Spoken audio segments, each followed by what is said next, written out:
Exam आने में 3 महीने बाकी बचे हुए हैं। मुश्किल से नवंबर है आपके पास, दिसंबर है और जनवरी है। जो बोर्ड के एग्ज़ाम है आपके, चाहे वो 10वीं का हो या 12वीं का हो, आप सभी जानते होंगे कि बोर्ड की डेट शीट आ चुकी है। और अब आप ये मान लीजिए कि आपने अभी तक जितना किया, अक्टूबर में जो मिड टर्म का आपका एग्ज़ाम हुआ है, इसमें आप जितना भी कर पाए, अब इस बात से कोई फ़र्क नहीं पड़ता है। अब फ़र्क इस बात से पड़ता है कि जो आने वाले 1.5 महीने आपके पास है। सर अभी तो आप कह रहे थे 3 महीने हैं। तो देखो बेटा, आपके पास सिर्फ 1.5 महीने ही बचे हैं। लगभग 15 दिसंबर के आसपास से आपका प्री बोर्ड का एग्जाम स्टार्ट होगा।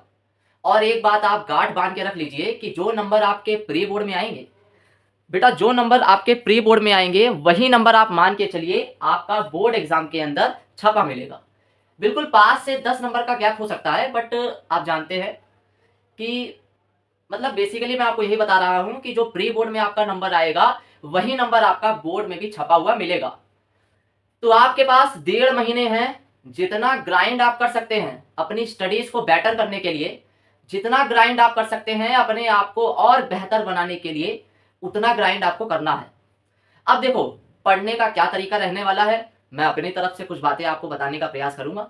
बाकी आप सभी खुद अपने आप को जानते हैं कि आपको कितना आता है, पूरे साल आपने कितना पढ़ा है, आपको और कितना पढ़ने की ज़रूरत है, ये बात आप सभी बखूबी जानते हैं ना, मुझे कुछ बताने की यहाँ पे ज़रूरत है। बट फिर भी मैं एक फ्लो चार्ट आपको समझाने का प्रयास करूंगा कि अब आगे आने वाले जो समय है, आने वाला जो अब 1.5 महीने का समय है प्यारे बच्चों, उसमें आपको किस तरह से आगे बढ़ना है। तो देखो, तुम्हारे पास नवंबर का जो ये समय है, आज शायद 2 नवंबर हो गया है, मान के चलो 3 नवंबर हो गया है। तो अब 3 नवंबर से लेकर ये पूरा नवंबर का ही महीना आप ये मान के चलो, सारे सब्जेक्ट्स की मैं बात कर रहा हूँ, या मेनली बात करो तो मैं आपका मैथ्स और साइंस की बात कर रहा हूँ, ठीक है। जो 12th वाले बच्चे हैं उनका फिजिक्स हो, केमिस्ट्री हो, और या बायो हो या मैथ हो उनके पास, और जो 10th वाले बच्चे हैं उनके पास जो साइंस और मैथ है, साइंस और मैथ वाले बच्चे हैं जो। तो बेटा अब ये जो आने वाला ये महीना आपका चल रहा है, इसमें आपको नवंबर के महीने में कम से कम, देखो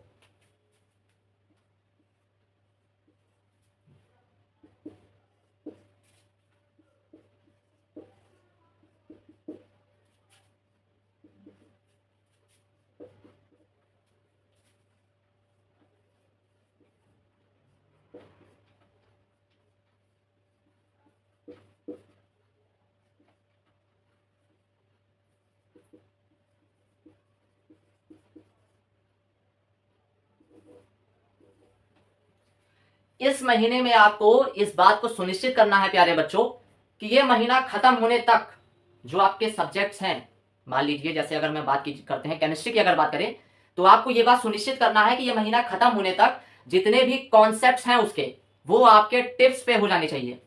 जितने भी कॉन्सेप्ट्स हैं और उन कॉन्सेप्ट्स के ऊपर जो एग्जाम्पल दिए होता है, जैसे कि अगर हम मैथ्स में बात करें तो जैसे एक्सरसाइज होती है कोई, तो उस एक्सरसाइज से पहले समझाया जाता है कि एक्सरसाइज कैसे करनी है, और जो 4-5 एग्जाम्पल दिए होते हैं, आपको क्या करना है कि वो जितने भी कॉन्सेप्ट हैं और उनके ऊपर जितने भी एग्जाम्पल हैं वो सारे ये महीना एंड होने तक वो सारे आपके टिप्स पे होना ही चाहिए, होना ही चाहिए और होना ही चाहिए प्यारे बच्चों। इसके अलावा कोई और रास्ता है ही नहीं।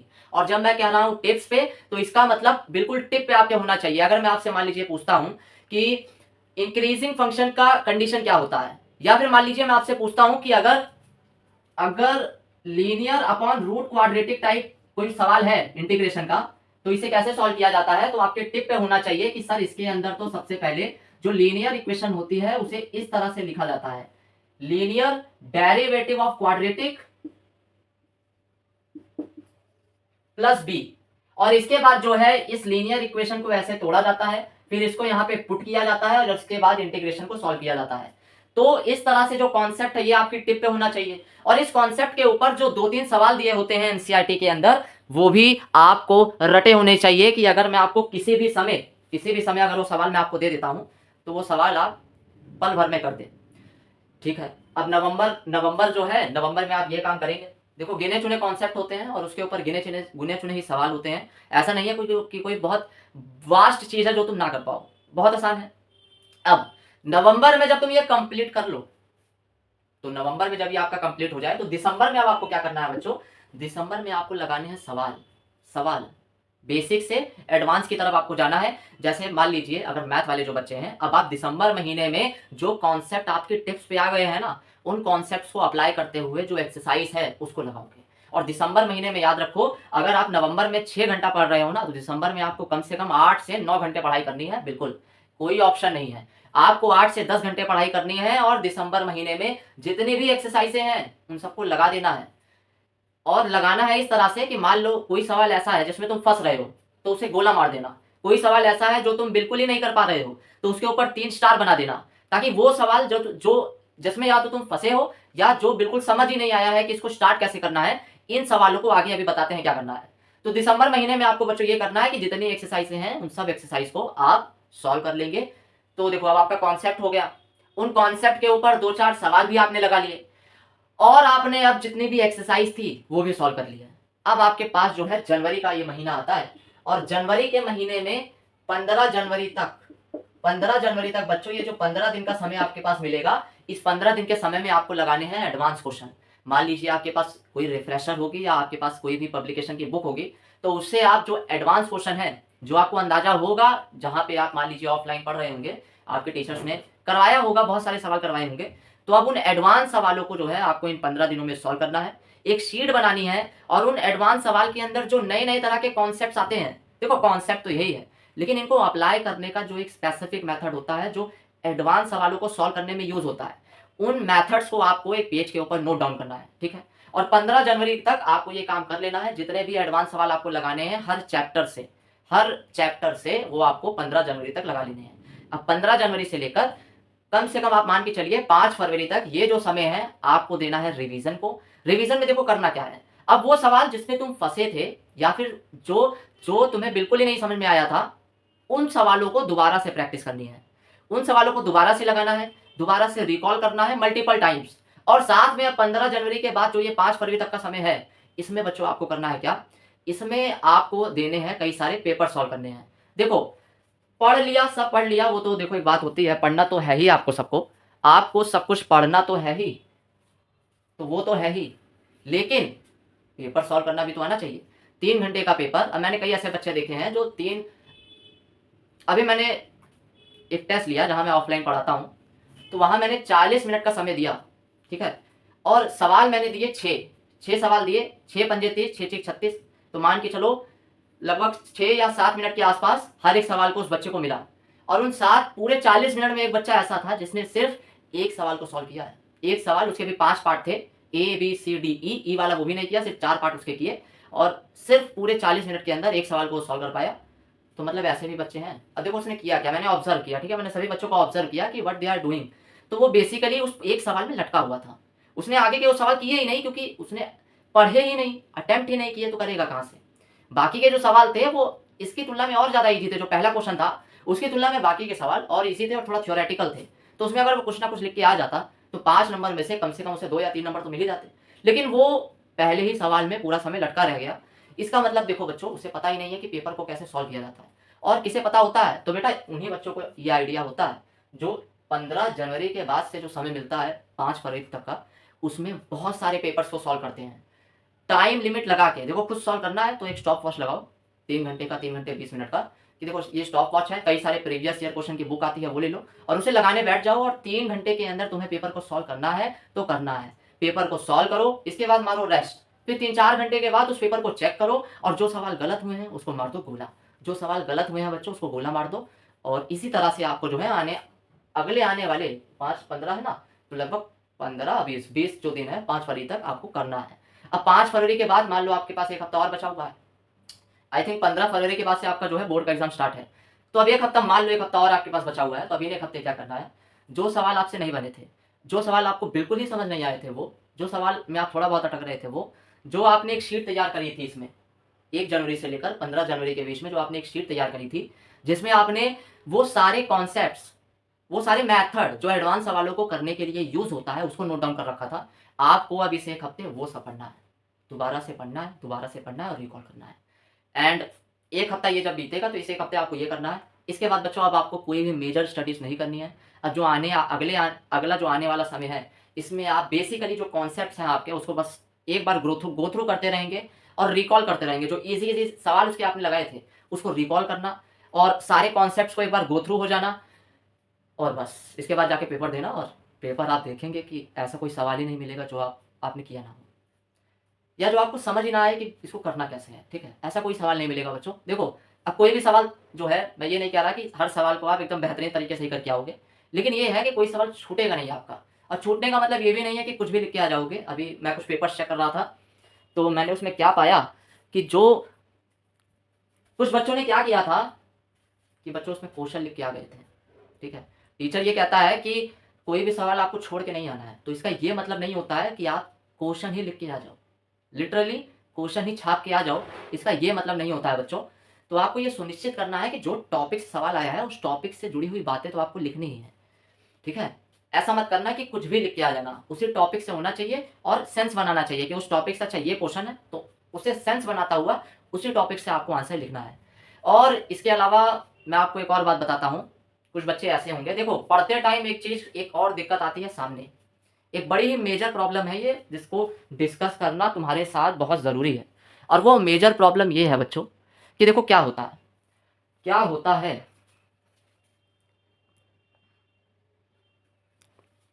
होता ये है कि बच्चा पढ़ता है और पढ़ने के बाद अगर मान लो उसे कोई चीज़ नहीं समझ में आई ना, तो बस वहाँ पे एक फीलिंग आती है डिमोटिवेशन की, और वो डिमोटिवेशन की फीलिंग आपको आपकी स्टडीज से दूर कर देती है।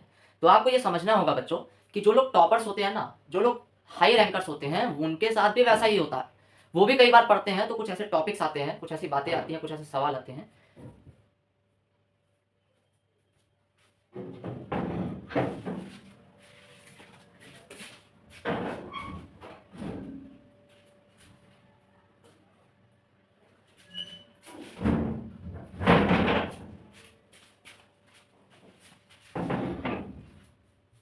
हाँ, तो उनके साथ भी ऐसा होता है बच्चों कई बार कि कुछ सवाल उनके सामने, कुछ टॉपिक उनके सामने भी आते हैं जो उन्हें समझ में नहीं आता है। तो वो बच्चे क्या करते हैं, वो बच्चे उन टॉपिक्स को करते हुए आगे बढ़ते रहते हैं। ऐसा नहीं करते हैं कि अच्छा ये टॉपिक नहीं समझ में आया तो इसको छोड़ दो। वो क्या करते हैं कि जो टॉपिक नहीं समझ में आ रहा है उसको भी करते हैं पूरा, और इसके बाद आगे बढ़ जाते हैं और उस टॉपिक को रटने का प्रयास करते हैं कि बेसिकली वो टॉपिक एक बार मैंने किया हुआ हो। ठीक है, ताकि जब दोबारा रिवाइज करूंगा ना तो एक बार किया होगा, एक बार रिवीजन करूंगा, एक बार और रिवीजन कर दूंगा, तो वो टॉपिक अल्टीमेटली होता क्या है कि आपके दिमाग में बैठ जाता है। तो उसका जो सवाल आता है वो सवाल भले ही आपको समझ ना आया हो, लेकिन क्योंकि आपने एक तरह से दिमाग के अंदर एक तरह से वो चीज़ रट गई है तो आप उस चीज़ को भी सॉल्व कर जाते हो। तो ये बात ध्यान रखो कि बेटा रुकना नहीं है, अगर रुक गए खेल खत्म हो जाएगा। यही नवंबर, ये जो 1.5 महीने का समय है, इसमें ही जितना ग्राइंड कर सकते हो कर लो, इसी टाइम में जितना ग्राइंड कर सकते हो कर लो बच्चों। और अगर आप इतना करोगे और प्री बोर्ड में आप मान के चलो कि अगर जो अभी मैंने आपको बताया कि 15 दिसंबर के पहले पहले तक जो चीज़ें आप कर लेनी है, अगर आप उतना कर लेते हो तो प्री बोर्ड में आप आसानी से जो लोग बिल्कुल जीरो पे है ना वो कम से कम 50-60 नंबर ले आएंगे, और जिनका प्री बोर्ड में 50 से 60 नंबर आएगा वो बोर्ड के अंदर 70 से 80 नंबर, 70 नंबर तक तो जाएंगे ही। और अगर और अच्छा करोगे, पूरा डेडिकेशन के साथ इस प्लान को आप फॉलो करते हो, तो आप 80 नंबर, 85 नंबर, 90 नंबर तक भी जा सकते हो। ठीक है, तो एक बात याद रखो, हो सकता है उतना अच्छा तुम ना हो पढ़ने में, हो सकता है तुम्हें जो बातें हैं उतनी आसानी से समझ ना आती हो, लेकिन टैलेंट जो होता है ना बच्चों, कई बार वो पीछे रह जाता है। और वो लोग जो कंसिस्टेंट होते हैं, जो लगातार मेहनत करते रहते हैं, इस बात की चिंता किए बिना कि ये नहीं हो रहा है, वो भी नहीं हो रहा है, कोई बात नहीं, ये नहीं हो रहा है लेकिन इसको मैंने कर रखा है, ये भी नहीं हो रहा है, ठीक कर रखा है, कहीं से किया है, देख के किया है, कैसे भी किया है बट कर दिया है। और मैं लगातार आगे बढ़ रहा हूँ, कंसिस्टेंट रहते हैं। आज जो पढ़ा, आज 4 घंटे पढ़ा, कल 4 घंटे पढ़ा, लगातार जो है उनका टाइम है, मतलब जितना भी वो टाइम पढ़ते हैं, अब तो 4 घंटे की बात नहीं है, कम से कम आपको 7 से 8 घंटे पढ़ना है। तो कंसिस्टेंट आपको रहना है। ठीक, लगातार पढ़ना है, ऐसा नहीं कि आज पढ़ रहे हो, कल छोड़ दिया, परसों 12 घंटे पढ़ दिया, फिर अगले दिन छोड़ दिया। इससे बच्चों कुछ नहीं होने वाला है। तो इंपॉर्टेंट होता है कि कंसिस्टेंसी अपनी तुम बनाए रखना। लगातार अगर पढ़ते रहोगे, लगातार पढ़ने का मतलब है सफलता आपके कदम चूमेगी। ठीक, और बिल्कुल सफलता आपके क्या होगी, कदम चूमेगी। ठीक, तो ये बात है। ठीक, करना है आपको, मेहनत करनी है, ग्राइंड करनी है, हम भी करेंगे। मैं ये सोच रहा हूँ कि अब जो है आप कमेंट करिएगा, कमेंट करके बताइएगा कि क्यों ना एक वन शॉट का सीरीज स्टार्ट किया जाए। हाँ, बिल्कुल आपके लिए वन शॉट का एक मैं सीरीज लेकर आऊँगा। किसके किसके लिए लेकर आऊँगा, केमिस्ट्री के लिए तो मैं लाऊंगा ही, फिजिकल केमिस्ट्री के लिए, और फिजिकल के लिए भी लाऊंगा, ऑर्गेनिक के लिए भी लाऊंगा, और बायो के लिए भी लेकर आएंगे। देखते हैं अगर इंग्लिश के लिए कोई मैं टीचर अवेलेबल कर पाता हूँ तो उनके थ्रू इंग्लिश की जो ग्रामर पोर्शन होता है। अब देखो इंग्लिश जो है बच्चों, ये है थ्योरी वगैरह तो आप जानते ही हैं कैसे पढ़ना है, लेकिन जो उसका ग्रामर पोर्शन होता है उसके लिए भी देखते हैं हम। ठीक, टीचर आपके लिए अवेलेबल करवाएंगे और उसके लिए भी वन शॉट वीडियोस वगैरह आपके लिए जुगाड़ कर देंगे। और एक बात और मैं आपको बताना चाहूँगा कि बेटा वीडियोस के चक्कर में ज़्यादा मत फंसना। ठीक, जितना आप किताबों से पढ़ पाओगे उतना ही आपके काम आएगा। ज़्यादा वीडियोस देखना निरर्थक है, वीडियोस देखने से कुछ नहीं होता है। आप खुद पढ़ोगे वही आपके काम आएगा। वीडियोस जो आप देखोगे ना, तो वीडियो देखते वक्त तो आपको ऐसा लगेगा कि आपको समझ आ गया है, लेकिन लास्ट में फिर आपको लगेगा कुछ समझ नहीं आया, तो फिर बच्चा क्या करता है, वापस से वो वीडियो खोल लेता है, फिर वीडियो पूरा ऐसे सुनता है, मूवी की तरह उसको देखता है। जब तक देखता है सब समझ आता है, वीडियो खत्म, खेल खत्म, वापस से फिर वही जीरो पे आ जाता है। तो इन दी एंड आपने कितना पढ़ा है ये बात बहुत ज़्यादा मैटर करती है। तो आपको अपने आप से पढ़ना है, किताबें पढ़नी है। जो नोट्स तुमने बनाए हैं, अगर नहीं बनाए हैं तो अभी भी चलो 1.5 महीने का समय है, नोट्स अपने वेल प्रिपेयर कर लो अच्छी अच्छी किताबों से। और बेटा मैं तो इस बात की तो उम्मीद मैं रखना ही चाहूँगा कि तुमने कम से कम नोट्स अपने प्रिपेयर कर लिए होंगे। ठीक है, नोट्स भी अगर प्रिपेयर नहीं है तुम्हारे पास तो बेटा बहुत दिक्कत की बात है। तब तुम्हारे पास दिक्कत नहीं है, देखो दिक्कत नहीं है अगर उस हिसाब से देखा जाए। अगर तुम बहुत मेहनती हो या अभी से भी अगर तुम प्रण ले लो कि सर मैं बहुत मेहनत करूंगा, तभी दिक्कत नहीं है, अभी भी तुम्हारे पास बहुत टाइम है बेटा, आराम से कर सकते हो। लेकिन अगर तुम लीचड़ हो, मेहनती भी नहीं हो, लीचड़ हो, एक नंबर के लेजी बच्चे हो, तो मैं तुम्हें कहना चाहूँगा कि तुम्हारे लिए अब जो है संकट की घड़ी है ये। और ये संकट की घड़ी ऐसी है कि यहाँ से संभला जा सकता है, लेकिन जैसे ही ये 1.5 महीने का समय जाएगा तो उसके बाद बेटा ना तो तुम कुछ कर पाओगे और ना ही तुम्हारे लिए कोई कुछ कर पाएगा। तो मेहनत जो है आपको ज़्यादा करनी होगी। और हाँ, और ये बात कि कंसिस्टेंट रहना, ऐसा मत करना कि आज बहुत ज़्यादा पढ़ लो फिर कल मत पढ़ो, फिर परसों एक दिन बहुत ज़्यादा पढ़ दो, फिर कहो कि अरे 2-3 दिन का तो मैं आज ही पढ़ चुका हूँ, छोड़ देता हूँ। कोई ज़रूरत नहीं है, हर दिन के लिए जितना पढ़ना है उतना पढ़ो, उससे ज़्यादा पढ़ने की कोई ज़रूरत नहीं है, उससे ज़्यादा तुम्हारे कोई काम आने वाला भी नहीं है। और एक बात और मैं आपको कहूँ, तो ऐसा मत करना कि एक दिन में लगातार 10 घंटे एक ही बार में। अब जो लोग एकदम 1-1.5 घंटा पढ़ते हैं ऐसे भर में, वो धीरे धीरे अपने टाइम को बढ़ाना कि एक दिन 1-1.5 घंटा पढ़ा, फिर 3 दिन तक 1.5 घंटा पढ़ा, फिर अगले चौथे दिन आपने उसको बढ़ा के 2.5 घंटा किया, फिर 4 दिन तक 2.5 घंटा पढ़ना, 5 दिन तक फिर उसको बढ़ा के 3.5 घंटा कर देना। ऐसे कर करके धीरे धीरे अपना टाइम जो है बढ़ाना, और इससे क्या होगा कि आप कंफर्टेबल हो जाओगे। ठीक है, एकदम से आपका जो ब्रेन क्या होता है, अगर उसे धीरे धीरे कोई चीज़ खिलाई जाए तो उसको वो आसानी से डाइजेस्ट कर लेता है। अगर अचानक से ही एक दिन आप, वैसे आपको हैबिट है आधे घंटे पढ़ने की कि किताब देखते ही रख देते हो, और अचानक से अगर एक दिन आपने एकदम ठाना कि आज तो जो है आग लगा देनी है, तो ऐसा नहीं होता है। ब्रेन जो है वो आपका करने ही नहीं देगा, आपका मन जो है आपको भगाएगा।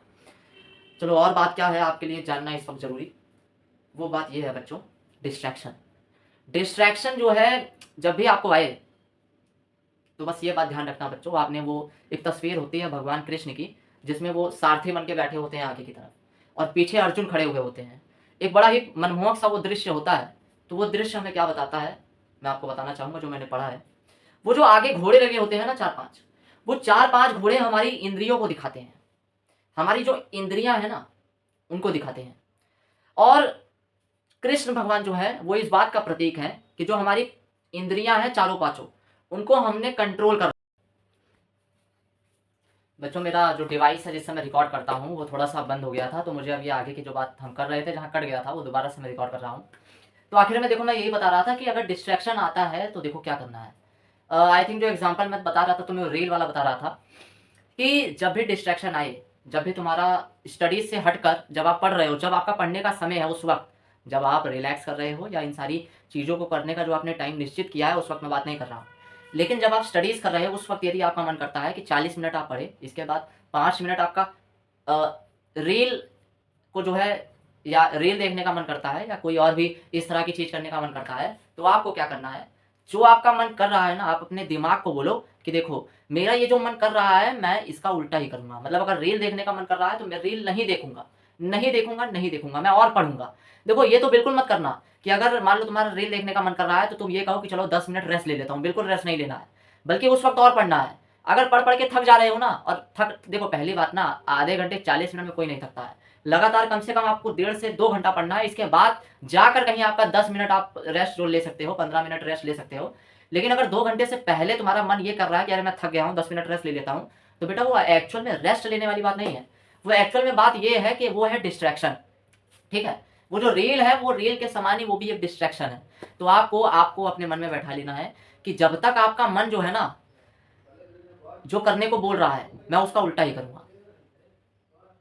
समझ रहे हो, मतलब अगर कहता है आओ 10 मिनट रील देखते हैं, तो आपको कहना है कि अब तो मैं आधा घंटा और पढ़ूंगा और जबरदस्ती पढ़ूंगा। अपने आप को बैठा के रखना। तुम्हें मानसिक तौर पे ऐसा लगेगा कि अरे मैं बहुत ज़्यादा टफ हो रहा हूँ अपने ऊपर, बहुत कष्ट हो रहा है मुझे, लेकिन तुम ये कहना कि अगर कष्ट हो रहा है ना तो मैं और कष्ट दूंगा। बेटा एक्चुअल में वो कष्ट नहीं होता है। कष्ट क्या होता है, जब आप रियल जीवन के अंदर अपने आप को उतारेंगे ना, जब आप रियल जीवन के अंदर आएंगे तब आपको पता चलेगा कि रियल एक्चुअल में कष्ट होता क्या है। तो वो कष्ट नहीं है, वो तो आने वाला जीवन आपका सुखी रहे उसके लिए वो मेहनत है जो आपको करनी है। अगर नहीं करोगे तो आने वाला जीवन जो है वो आप समझ ले कि बहुत ही कष्टदायक होने वाला है। जब एक बार माता पिता का साया सर के ऊपर से हटता है तब पता लगता है कि असल में जीवन क्या है। और उस वक्त इंसान ये सोचता है कि काश जो है ना पहले मैं थोड़ा ग्राइंड कर लिया होता तो आज कम से कम ये नौबत तो ना आती। तो वही मैं आपको समझाना चाहता हूँ कि वो कुछ कष्ट नहीं है। आपको लगे ना कि अरे बहुत थक रहा हूँ, बहुत ये हो रहा हूँ, बहुत वो हो रहा हूँ, तो उस वक्त तो आपको और ज़्यादा पढ़ना है, आपको और पढ़ूंगा और पढ़ूंगा और पढ़ूंगा। मतलब आपके दिमाग में नहीं आना चाहिए कि अब रेस्ट लेना है। अगर दिमाग में आ रहा है ना कि अब रेस्ट लेना है तो अब समझ जाओ कि अभी और पढ़ना है। ऑटोमेटिक होगा कि आप पेन रख दो और रेस्ट लेने लगो, तब वो एक्चुअल में रेस्ट होगा जो आप 10 मिनट लोगे। ऑटोमेटिक पेन आपने रख दिया और रेस्ट लेने लगे, ठीक। अब देखो ऐसा मत करना कि सर आपने कहा था ऑटोमेटिक तो बस पढ़ते पढ़ते मैंने झट से पेन रख दिया, वो नहीं कर रहा हूँ बेटा। मतलब आप समझ रहे हैं मैं क्या कहना चाहता हूँ। अब इसी के साथ देखो लास्ट में मैं आपको एक संस्कृत का श्लोक है मैं आपको बताना चाहता हूँ। बहुत ही प्यारा श्लोक है बच्चों, एक मिनट में बता रहा हूं बस। तो श्लोक श्लोक जो है वो ये है कि उद्योगिनम पुरुषा सिंहम उपैति लक्ष्मी, उद्योगिनम पुरुषा सिंहम उपैति लक्ष्मी। इसका सारांश ये है कि जो लक्ष्मी होती है, जो सफलता होती है, उसी के पास जाती है जो परिश्रमी होता है, ठीक है। वही बात आपको बता रहा था ना कि मान लो अगर आपके पास बहुत ज़्यादा टैलेंट अभी नहीं भी है तब भी देखो इस बात से कोई फर्क नहीं पड़ता है। वो लोग जो कंसिस्टेंट होते हैं वो ज़्यादा आगे जाते हैं उन लोगों से जो बहुत ज़्यादा टैलेंटेड होते हैं, ठीक। अगर बहुत ज़्यादा टैलेंटेड हो और बहुत ज़्यादा कंसिस्टेंट हो, ये कॉम्बिनेशन तो एकदम खतरनाक है ही। लेकिन मान लो देखो इन जनरल क्या होता है, जो बहुत ज़्यादा टैलेंटेड होता है वो कंसिस्टेंसी के मामले में थोड़ा लीचड़ होता है। उसको लगता है कि देखो मैं तो कल ही उठूंगा और एक ही दिन में जो है पूरा सिलेबस इस तरह से धुआंधार तरीके से कंप्लीट कर दूंगा कि किसी ने सोची ना होगी बच्चों, और ऐसा नहीं होता है। इसीलिए जो लोग कंसिस्टेंट होते हैं, ऐसा देखा गया है कि जीवन में वो लोग ज़्यादा आगे जाते हैं बजाय उन लोगों के जो लोग बहुत ज़्यादा टैलेंटेड होते हैं। तो यही बात आपको बताई जा रही है कि लक्ष्मी जो होती है, लक्ष्मी इन द सेंस की जो सफलता होती है, आपके लिए जो भी सफलता का मतलब है, तो सफलता उन्हीं लोगों को मिलती है जो परिश्रमी होते हैं, ठीक है। जो शेर की तरह अपने प्रयासों में डटे रहते हैं, जो शेर की तरह बच्चों अपने प्रयासों में डटे रहते हैं, सफलता जो है उन्हीं को मिलती है। तो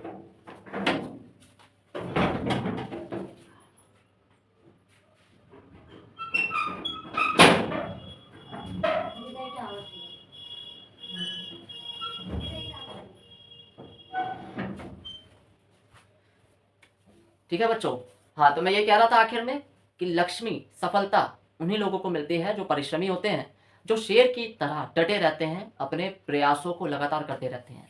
तो इसी बात के साथ अब जो है मैं आपको अलविदा कहना चाहूँगा और मैं कहना चाहूँगा ऑल दी बेस्ट। ये जो 1.5 महीना है, जितनी मेहनत कर सकते हो, जितनी आप मेहनत कर सकते हो आप उतनी मेहनत करो। बाकी हम सब तो आपके साथ है ही और हम जो भी आपके लिए कर सकते हैं वो करने का प्रयास करेंगे। Thank you.